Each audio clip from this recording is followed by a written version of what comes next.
Olá, meu nome é Gabi e eu vim aqui ler relatos sobrenaturais enviados por inscritos. Se você gosta do tema sobrenatural, terror e mistério, aqui é o seu lugar. Curta, se inscreva e caso você tenha algum relato que queira enviar, o e-mail é agabidosrelatos@gmail.com e ele vai estar escrito aqui na descrição do vídeo. Vamos aos relatos de hoje?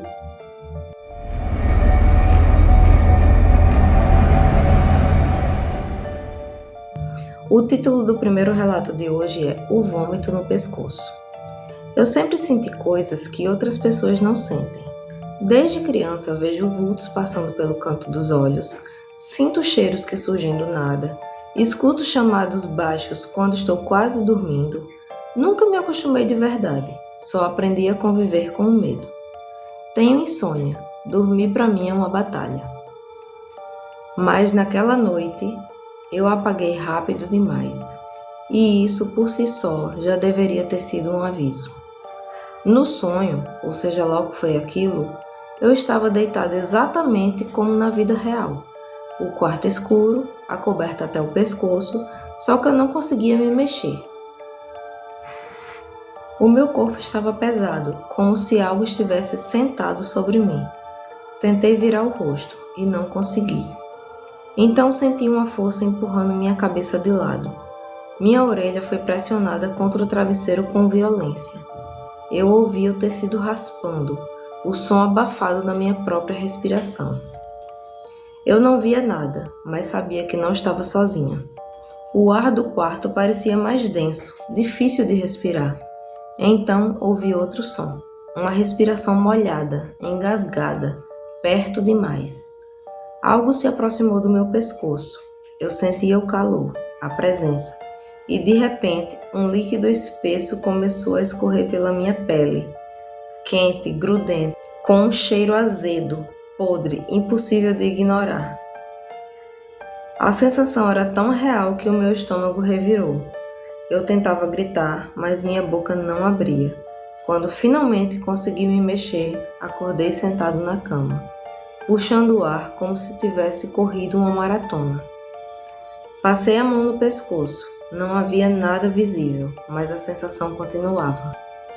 Nos dias seguintes, surgiu uma mancha exatamente naquele ponto. Depois uma vermelhidão, uma ardência e uma coceira profunda que nenhum remédio alivia totalmente. Já fui a médicos, fiz tratamentos, mas a pele parece sempre irritada, como se algo tivesse queimado ali, por dentro. Desde aquela noite, tenho medo de dormir de lado, e às vezes, quando o quarto está muito silencioso, ainda sinto um cheiro estranho no ar. Eu raramente fico sem palavras, mas esse relato me deixou sem ter o que falar exatamente.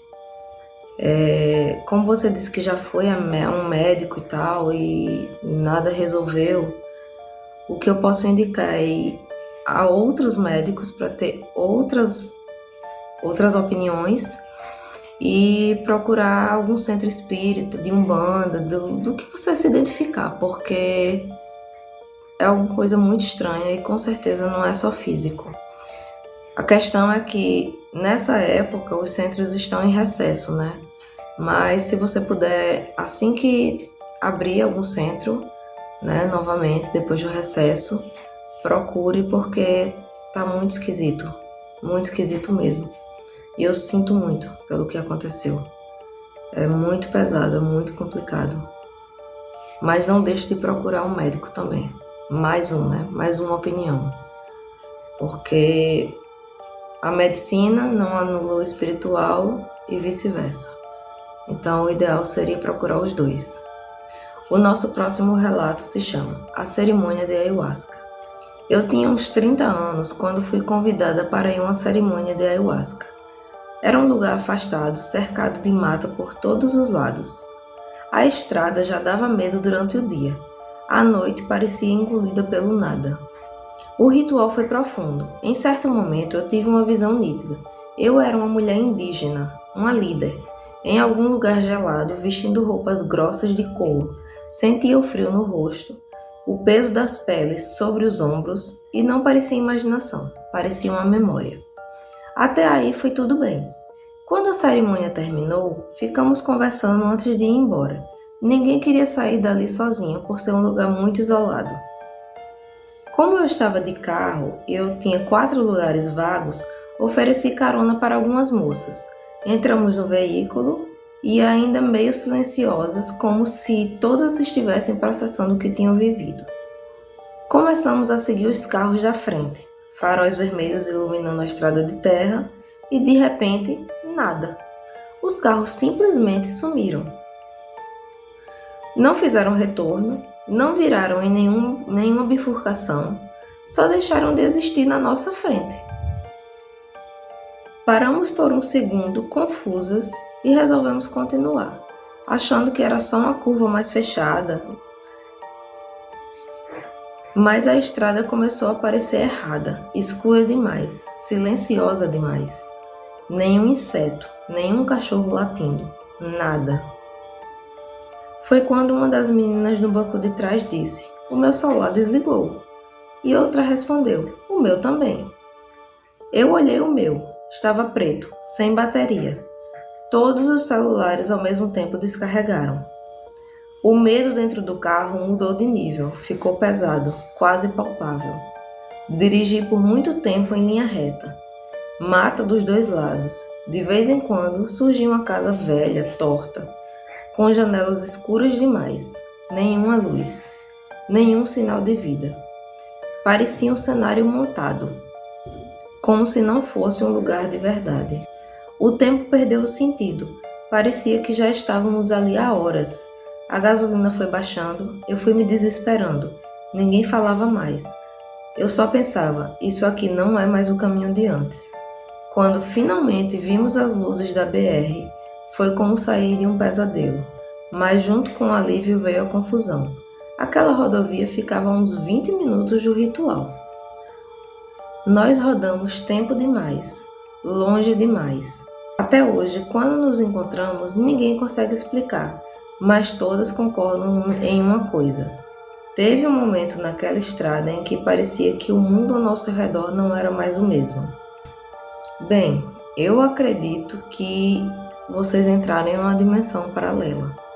Assim, a gente ouve muito relato de Sete Além, só que todos os relatos que eu conheço, que eu já ouvi ou que eu já li, eles especificam, ou tem uma placa, ou aparece alguém para avisar, você não é daqui, vai embora, senão você vai ficar preso.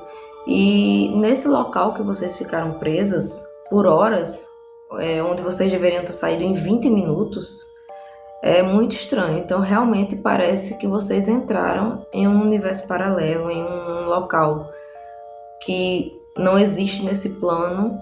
E que bom que vocês conseguiram sair, né? Porque já pensou, vocês entrarem e não conseguirem mais sair?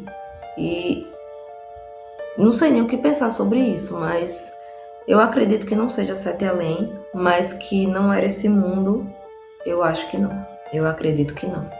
Mas que bom que deu tudo certo. E que perrengue, hein? Que desespero. O nosso próximo relato se chama Sonho de Aniversário. Minha avó morreu quando eu ainda era muito pequena. Diziam que foi de uma doença grave, mas ninguém nunca queria explicar em detalhes. Sempre que eu perguntava, os adultos trocavam de assunto. O nome dela era falado em voz baixa, quase como se doesse demais. Eu cresci com um borrão do rosto dela na memória. Não haviam fotos. E com a sensação estranha de que havia algo que não foi dito naquela história. Na adolescência, eu dormia pesado demais. Talvez até sonhasse, mas nunca lembrava de nada. Até aquela noite. No sonho, eu estava em uma casa que eu não reconhecia, mas ao mesmo tempo sentia que já tinha estado lá.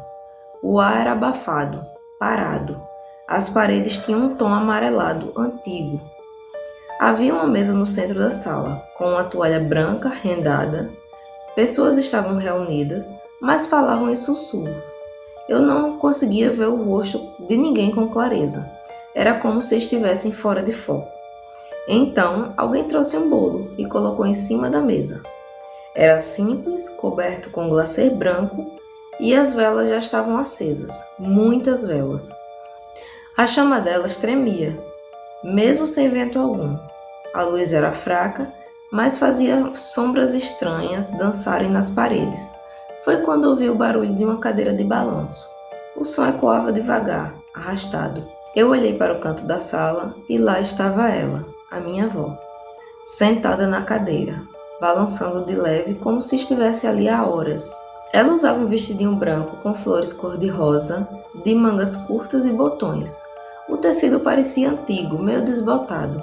A cadeira parou de mexer sozinha. Ela se levantou. O sorriso veio primeiro, calmo, quase carinhoso. Mas os olhos não sorriam. Eram fundos, sérios, fixos em mim. Ninguém cantou parabéns. Ninguém bateu palmas. Só o som das velas queimando. Ela começou a andar em minha direção, bem devagar. Cada passo parecia pesado demais para o corpo dela. Quando parou na minha frente, o cheiro do ambiente mudou. Ficou frio, úmido, como terra depois da chuva. Ela não falou nada, só inclinou levemente a cabeça como se estivesse me reconhecendo. Eu acordei com o coração disparado, suando frio. Dias depois, mexendo nos documentos da família, encontrei a certidão dela. O choque veio ao ver a data de nascimento, o mesmo dia e mês do sonho. Desde então, todo ano nessa data, eu lembro do som da cadeira de balanço e acordo no meio da noite sem saber o porquê. Então, eu não sei se era sua avó realmente no sonho. Pelo que você falou, as pessoas evitavam muito falar sobre ela e não ficou tão claro se foi apenas pela dor da lembrança, que por mais que fizesse muito tempo ainda parecia uma dor muito recente, ou se ela não era uma pessoa tão boa em vida e por isso que evitavam falar dela. Então, assim, fica complicado saber se esse sonho realmente, quem apareceu ali, se foi a sua avó, ou se foi algum outro ser se portando como ela para que você ficasse tranquila, entendeu? Então, assim, eu acho que oração nunca é demais, independente da sua crença. Eu acho que você emitir uma energia positiva para sua avó, onde quer que ela esteja, vai ajudar. E se você acha que ainda assim não é o suficiente, procure alguma igreja, procure algum centro espírita, ou centro de umbanda, ou qualquer coisa que ajude no lado espiritual, porque foi um sonho bem esquisito, né? Convenhamos, assim. E é mais esquisito ainda os familiares não quererem falar dela. Isso é muito complicado, então procure ajuda, porque pelo seu relato é com você. Ela tinha muita gente no ambiente, né, no aniversário dela, como pareceu ser, e ela se dirigiu a você. Então, talvez seja ou alguma entidade, né, tentando fazer alguma coisa, não sei se boa ou ruim, ou até mesmo ela pedindo ajuda. Então, eu aconselharia isso, né? Mas é isso. Eu não sei mais o que falar, não sei mais como orientar. Eu achei os 3 relatos bem pesados, bem complicados. Principalmente o da moça eu não lembro se era uma moça ou um rapaz, do pescoço, que os médicos não conseguem resolver. E isso foi muito estranho mesmo. Então, assim, procurem ajuda, gente. Procurem ajuda, porque o mundo espiritual não é brincadeira. Não dá pra deixar pra lá e pronto. E é isso. Esses foram os relatos de hoje. Espero que tenham gostado. Beijos e até amanhã. Tchau, tchau.